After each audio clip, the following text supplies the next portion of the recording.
আকাশ পরিষ্কার ও আবহাওয়ার উন্নতি হতেই জলপাইগুড়ি শহরের তিস্তার পাড় থেকে দেখা যাচ্ছে অপরূপ রূপে সেজে ওঠা কাঞ্চনজঙ্ঘাকে। সকাল হোক বা পড়ন্ত বিকেল, কাঞ্চনজঙ্ঘাকে দেখতে ভিড় জমাচ্ছেন বহু মানুষ। বহু দূর থেকেও দেখা যাচ্ছে শ্বেতশুভ্র বরফের চাদরে ঢাকা কাঞ্চনজঙ্ঘা। নৈসর্গিক এই সৌন্দর্য দেখে মুগ্ধ স্থানীয় মানুষ থেকে পর্যটক সকলেই। আপনি সকালে এলেও দেখতে পারবেন তিস্তা পাড় থেকে, আর যদি আপনি সন্ধ্যাবেলা আসেন তাহলেও আপনি দেখতে পারবেন। সন্ধ্যাবেলা মানে কি বিকেলবেলা যদি আপনি, এখানে তো পলিউশন অনেকটাই কম, তো সেক্ষেত্রে আপনার বাড়ির বহুতল যেটা আছে সেখান থেকেও আপনি জলপাইগুড়ি যে কোনো জায়গা থেকে আপনি দেখতে পাবেন। আজকে পূর্ণিমার স্নান, সেই উপলক্ষে আমরা এখানে এসেছি। কাঞ্চনজঙ্ঘাটাও ফ্রি পেয়ে যাচ্ছি। হ্যাঁ, ওটাই ফ্রি পেয়ে যাচ্ছি, খুবই সুন্দর লাগছে। यहाँ पूर्णिमा स्नान करने आए थे तीस्ता में। अच्छा लगा हम लोग को देख के।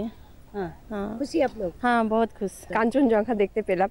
আমি দার্জিলিং গেছিলাম, তখন দেখতে পাইনি এত সুন্দর ভিউটা এখন যেটা দেখা যাচ্ছে এখান থেকে। তো আজকে দেখে খুবই ভালো লাগলো, এখানে জলপাইগুড়িতে মন একদম ভরে গেল।